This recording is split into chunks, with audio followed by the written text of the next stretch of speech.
It all starts with our protagonist Kei Kusanagi, who is peacefully gazing at the stars when suddenly a whirlpool forms in the lake. So far, everything seems normal. It doesn't look like anything more than a natural phenomenon until a beautiful waifu emerges from the water, radiating light, or it could be something worse. Logically, our protagonist runs away from the place only to be caught by his own clumsiness, causing him to fall into the lake and lose consciousness. After this, he wakes up as it seems that it was all just a strange dream or maybe a memory. Upon waking, our protagonist interacts with classmates, but their talk is cut short by news of a teacher's resignation and a new one arriving. Kei feels his vision darkening, predicting it will happen again. The new teacher, Mizuho Kazami, enters, her presence halting the darkness. She will be their Japanese teacher.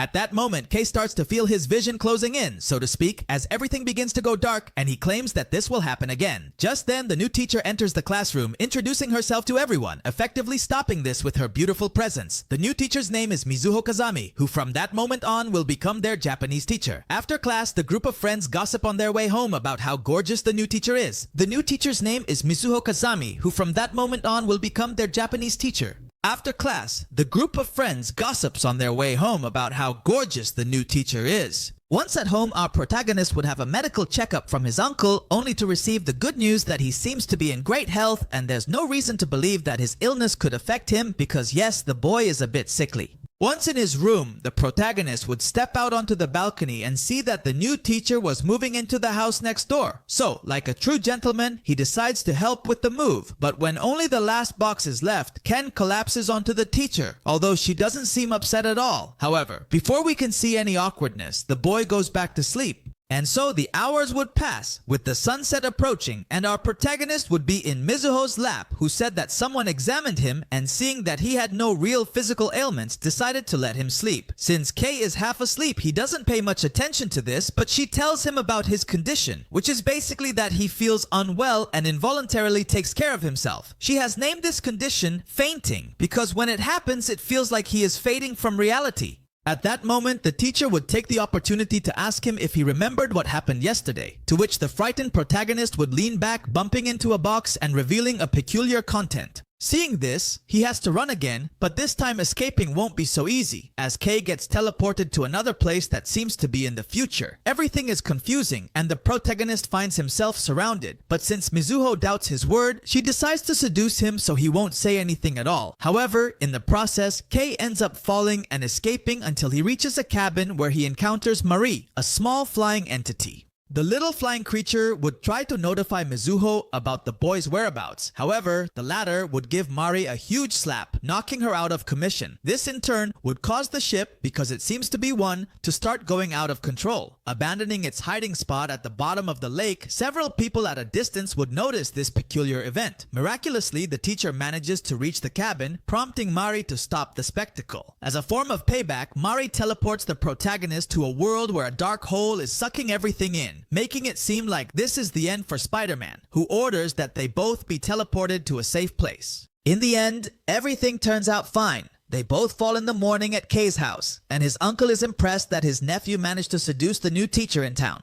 The next day at school, the hot topic is the UFO that appeared in the lake the night before. There's been so much commotion about what happened that even the news crew is at the lake trying to investigate. During gym class, the protagonist would remember what happened last night, specifically the moment after his uncle found the pair in the bathtub, as they had to come up with an explanation for what they were doing. The protagonist would try to get out of the situation by telling a lie, as he couldn't reveal what really happened. However, obviously no one believes him, and they all decide that the best thing to do is to wait until tomorrow for a proper explanation of what happened.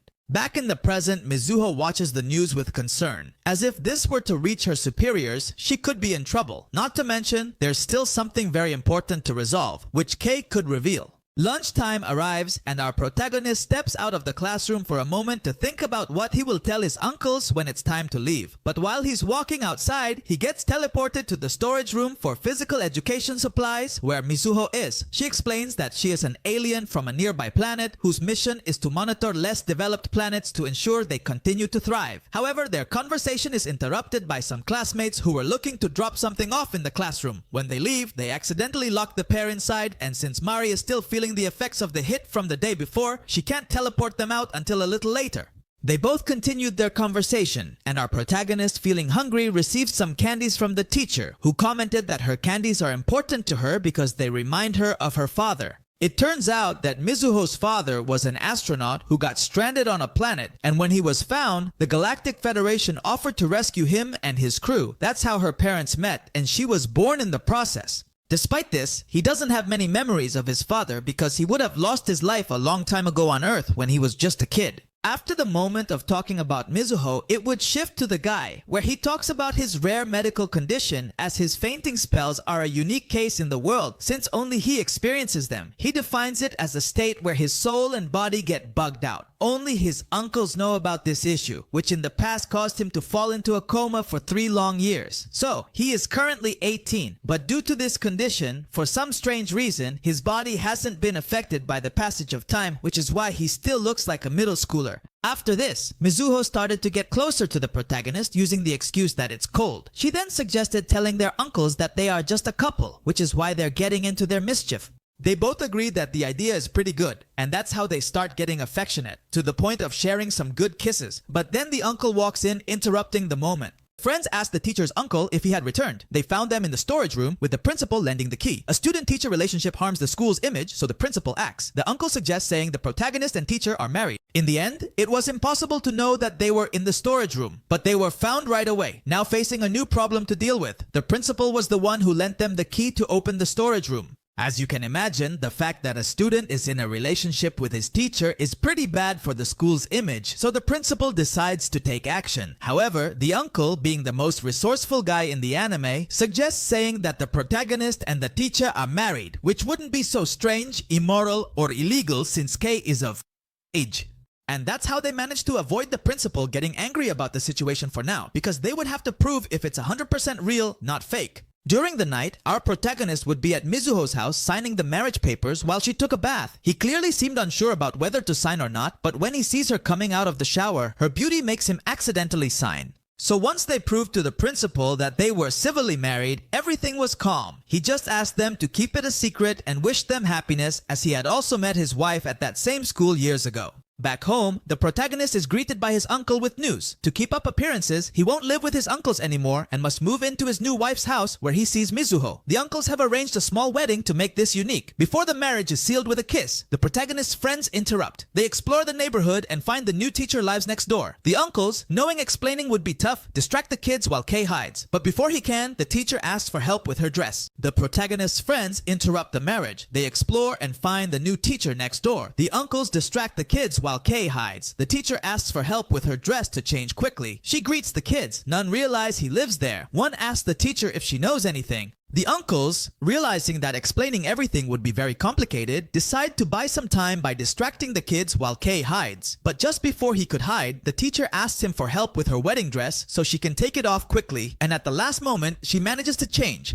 That's how she would receive the kids at home, but being quite nosy, they would notice some odd things in the place, like the fact that there are items for 2 people in the bathroom and that he had to let go of the balcony when his friends came in, miraculously not getting hurt. In the end, none of the kids realized that the protagonist was living there, although they mentioned feeling a bit sad about their friends' recent absences and disappearances, as it was very common for them to come home together. So one of them asks the teacher if she knows anything about it, to which she would respond that she doesn't. But when saying goodbye to everyone, she would mention that if the opportunity arises, she would take the chance to talk to him. It's at that moment that the guys spot the protagonist through the window, and he takes the opportunity to tell them that he's looking for the Omni, and that they shouldn't worry so much about him. With this lie, he manages to avoid more questions for the time being. Right after this, Kei fades away, and when the teacher sees that, she tries to teleport to her room to help him, but instead, she ends up looking at the uncle without a shirt. Back in their new house after a medical checkup, it's time for bed, and Mizuho tells our protagonist to sleep with her, since he, being a true gentleman, was planning to sleep on the couch. Just when things were about to get steamy again, they are interrupted, but this time by Mary, who teleports them to the ship. The next day, we see the couple passing by the uncle's place, and the uncle takes the opportunity to advise Kate to take care of his health since he has been fainting a lot lately. After a day at school, the teacher checks Kei's grades and notices that he's doing quite poorly, but not because he's not studious, it's because due to his illness, he's had many absences from school. We would see that indeed all of the protagonist's friends have better grades than him, and his friend Koichi would take the opportunity to approach him and help him understand some things he got wrong on his last exam. Mizuho would see this and clearly get a bit jealous about it. Later at home, our protagonist would receive some voice messages on the answering machine from the teacher, who said she would be arriving a bit late due to a teacher's meeting. Because of this, Kei decides to eat at his uncle's house, where he has to deal with his uncle's weird questions about what mischief he's been up to. While he was there, he received a call from his friends, who had tickets for the movies on Sunday. He accepted but mentioned there was a small problem. He was supposed to have private lessons with his teacher that same day. Too private, I would say. Wink wink. That night, Mizuho would come home a bit tipsy and they would take the opportunity to talk a little about school. However, our protagonist would prefer to avoid the topic, which is quite curious since he would start to behave with a certain rejection towards the teacher, telling her that he would be going out with some friends tomorrow and that at least for that night, he would prefer to sleep alone. Once alone in his room, this very discussion would upset him so much that his condition would start to manifest. The next day, we see Koichi picking up the protagonist at his house to go to the movies. Once they are together, the girl finds out that it was all a plan set up by her friends, who, knowing that she liked Kei, arranged for them to go on a date to the movies alone. And like a toxic girlfriend, Mizuho follows them incognito during the date, just like the girl's friends. And here something interesting would happen. The girls were waiting outside the movie theater to take a picture of the couple, but instead, they would notice that besides them, someone else is following the kids, and of course, it would be the teacher. Suddenly, Mizuho loses sight of the couple and, resigned to not being able to see them anymore, leaves in distress when she unexpectedly bumps into our protagonist and his date. She thinks it's just a mere coincidence, but our protagonist seems to understand the situation and looks quite annoyed. In the end, the teacher has no choice but to confess that she was following them, although she uses her concern for Kei's health as an excuse while he decides to leave the place as quickly as possible. After this particular incident where Koichi was left alone, Mizuku manages to find the protagonist on a bridge. Yae tells him that she wants to take care of him because she's his teacher, to which Kei responds that he doesn't want things to be like that, and then he faints because of his illness. Then night comes and the boy wakes up, discovering that the teacher has been by his side the whole time taking care of him. It's then that he asks her if she enjoys being with him, to which she responds, yes, which is pretty obvious. That's how our protagonist finally gets the courage to lean in and give her a little kiss for being so good to him, only to find out that while he was unconscious, she had already given him the first one. So somehow everything ends up going well, and they both return home together.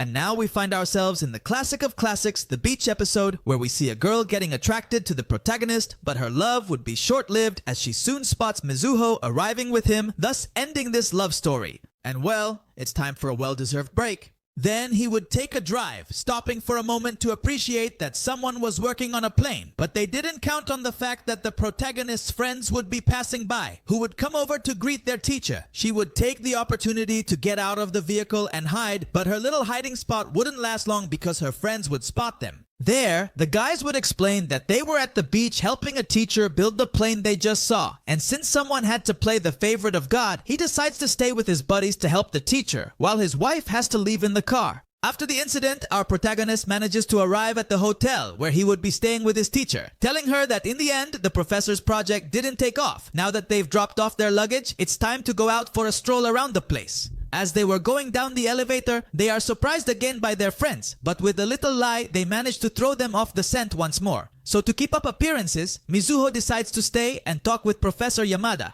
The guys head to the hotel pool while Koichi tries to seduce the protagonist. He clarifies that their movie outing wasn't a date. They decide to play cards in the room. When Kei goes to buy drinks, he drops his room key. As everyone heads to their rooms, Matagu mistakenly picks up Kei's key. Things get romantic at the hotel as Kei talks to Koichi. A friend, thinking it's a dream, confesses to one of the guys. Kei drops his hotel key while buying drinks. Matagu picks it up, thinking it's his. At the hotel, as Kei talks to Koichi, a friend confesses to a guy. Matagu enters the teacher's room and she screams upon realizing her mistake, drawing attention and prompting someone to leave Koichi to help. Things at the hotel start to get a bit romantic while Kei talks to Koichi. One of her friends, thinking it was just a little dream, confesses to one of the guys and things get pretty intense.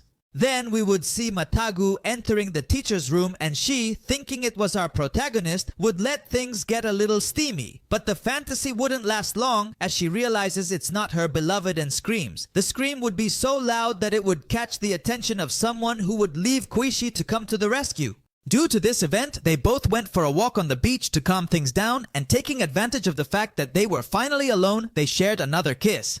And now we take a little jump in time because it's been 2 months since our protagonist got married, and he's starting to get really anxious to be affectionate with his wife. But despite his marital intentions, they wouldn't have time for that because he accidentally hugged his mother-in-law, Hatsujo. This would be seen by the teacher. And well, to keep this short, the mother-in-law wanted to have a chat with everyone, including the uncles, because now that she found out her daughter was married, it was time to meet the lucky guy and also to find out if they really loved each other.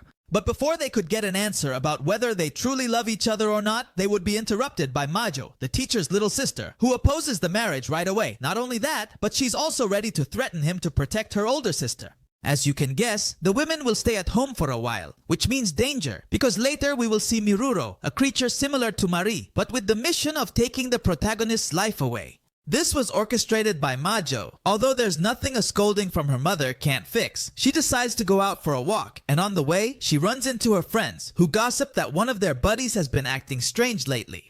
Later, our worried protagonist decides to go to his buddy Hyosuke's house, and along the way, he tells him what happened at the hotel, where, if you remember, a friend confessed her feelings to him. That night, we would see Kei having to sleep at his uncle's house because his sister-in-law kicked him out. That night, we would see Mizuho talking on the phone with our protagonist, where he would ask her for advice on what to do about his buddy. The next day, he would take Kyosuke to take her to his girl without him knowing, although he would end up finding out and getting very aggressive. To calm his buddy down, he had no choice but to tell him that he would also confess to the girl he likes, so both of them are in this together and have to act like tough guys, which they both agree on. The bad thing about all this is that Majo is watching them from the shadows. As the sun sets, Hyosuke arrives at the place where he was supposed to meet Kaide, and there they both discuss how their relationship, if they were to become a couple, wouldn't go very far due to their future aspirations. However, they both agree that they have nothing to lose by trying and making it work. So, if our protagonist has played the role of Cupid alongside his dear teacher, well, she was also there, being the one who brought the girl to that place. Here come the newlyweds. Then night would come, and our protagonist would get romantic with his teacher, even trying to show her some affection. However, they would be interrupted by Majo, who would try to stop their relationship by saying that Kei actually swings the other way, if you know what I mean.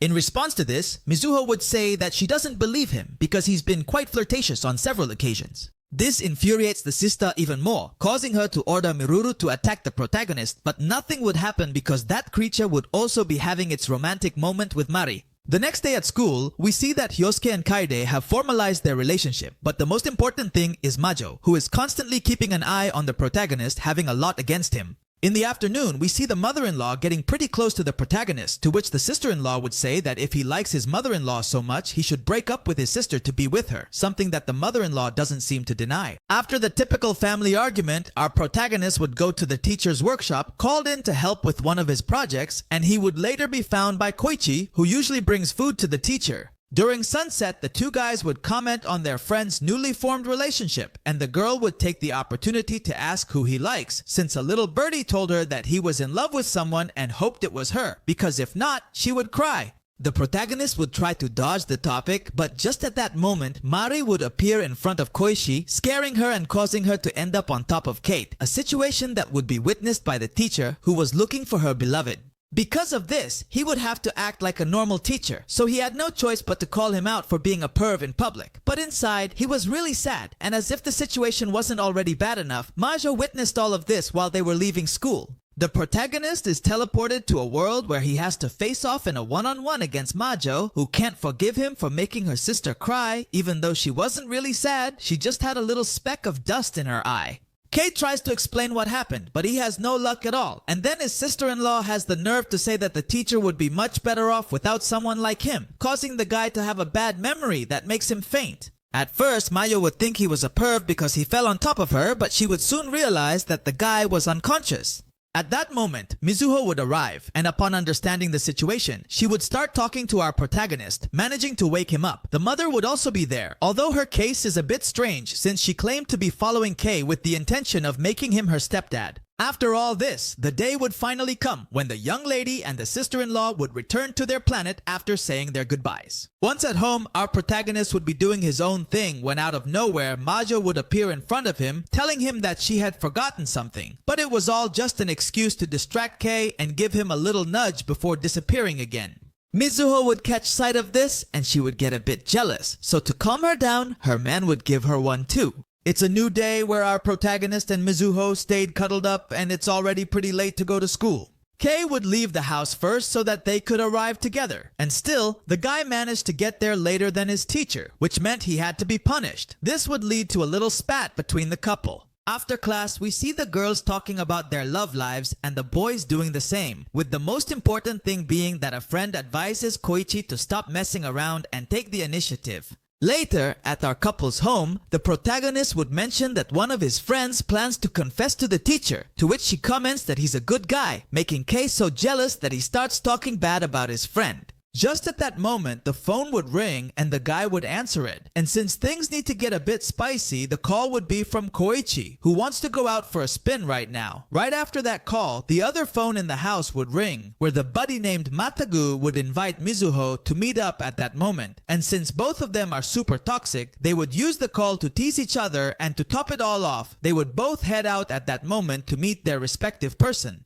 The first thing we would see is our protagonist in a conversation with Koichi, who would take the opportunity to confess her feelings. But as you might guess, our protagonist is loyal to his older girl, so he would kindly reject her, making the girl take the rejection well. After this, she would run off to where her girl was. Matagu would be with the teacher in the park, but they would only be studying just like the guy had asked over the phone. And being the good buddy that he is, he would suggest to our protagonist if he wanted to join the study session. Koichi, for his part, would go to the teacher's workshop to tell her that she was rejected, and he, being a good guy, would try to comfort her. After that moment of toxicity, the teacher and the protagonist have worked through their insecurities and believe it's time to take the next step, if you know what I mean. The next day, we see that both of them look at each other with a bit of happiness, but it's time to go to school, so Kei decides to leave first to get a head start. Everything seems normal at school, although clearly what happened the night before affected Koichi a lot. He tells his friends that he was rejected, and all of this is seen by Mizuho from the window of a classroom during the night. The gossip would reach the rest of their friends and things would get pretty intense. The next day, one of Koichi's friends named Ichigo would try to talk to the protagonist alone about what happened, saying that he should consider his friend's feelings more, since even though she acts normal, she's actually suffering. This is how the girl would start crying because her friend can't be happy and she faints right away. Very similar to Kei's condition. Ichigo wakes up in her room. We learn they share the same illness, and she is now 21. She wants to avoid fainting episodes while she is still studying. She doesn't want to waste time. The protagonist understands Ichigo's feelings and decides to help her. Because of this, she wants to avoid having these fainting episodes at all costs, since her little sister is already married and about to have a baby, while she's still studying at the institute. That's why she doesn't want to waste any more time. This conversation leaves the protagonist very reflective, as he was able to understand how Ichigo feels about all this. So, he made a decision to help her, and that would be to abandon his married life with the teacher. At night, already at home, I will tell Mizuho that I plan to stop living with her in order to have a relationship with Koichi, and so that Chigo does not feel bad to the point of fainting for years.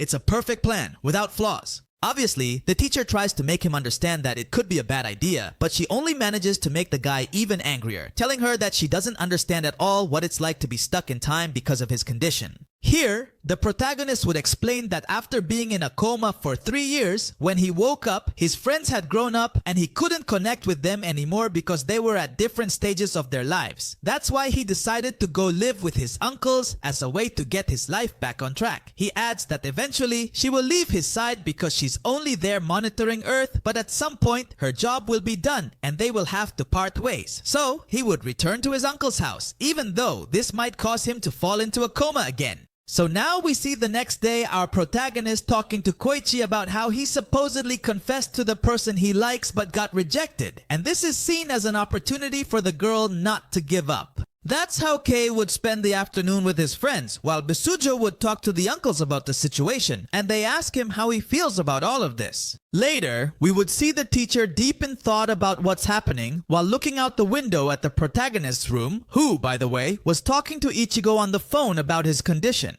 From there, everything would go on normally with everything just being mostly fine, of course, pretending that nothing is happening. From this point on, Kei would spend more time with Koichi, even going home together. As they walked back together, the protagonist would say goodbye and Koichi, who had forgotten to give him a little gift, would continue to notice that he took a detour. That's when he would see that his crush was visiting Ichigo, and even though he wasn't doing anything wrong because Kei was just worried about the girl, the situation was misinterpreted quite a bit, and rightly so. They would both try to follow the girl, who ran away heartbroken from Lugia because she thought she was being cheated on. Once they both find Koichi, the protagonist approaches her intending to clear things up and asks what he could do to make her believe him. She asks for a kiss, and just as Kei is about to do it, he sees Mizuho in the distance, who is witnessing the whole scene. She would run away, and the guy would try to catch up with her unsuccessfully as the girl would teleport away. Then Chigo would come out from the bushes to talk to Koichi and tell him the whole truth, confessing about both of their conditions and that the teacher is the protagonist's crush.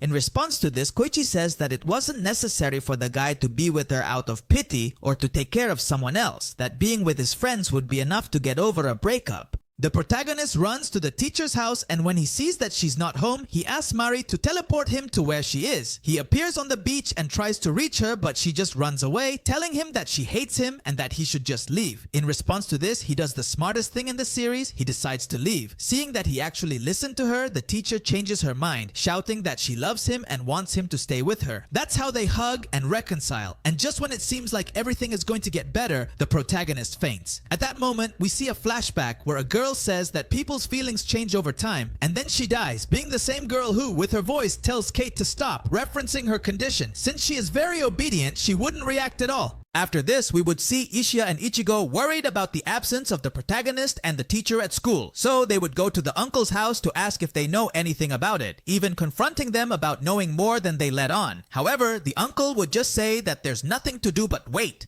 Time passes, and everyone is getting more and more worried, but Kei still doesn't seem to be able to wake up. Mizuho does everything she can with her alien technology to wake him up, even recounting everything they've been through together and kissing him in hopes that he will wake up, but he still doesn't react. It's at this moment that the girl from the protagonist's thoughts manages to convince him to either stop or fade away, and suddenly he appears in a place in front of the teacher, who tells him that in a few years they will get married and have a happy life together. After these words, they embrace and share a little kiss, hoping to see each other in real life in the future. After this, that mysterious girl would appear again before the protagonist, intending to persuade him to fall into a coma, but he would tell her that he can't allow himself to do that because he remembered something very important, and so he would say goodbye to the girl, who turns out to be his sister. That's how he wakes up in his bed while being cared for by his aunt. Everything seems to have returned to normal as he resumes his life with his friends at school. However, there is something very particular. When he opened his backpack, he found a box of Pokies that made him cry because he couldn't remember who put them there.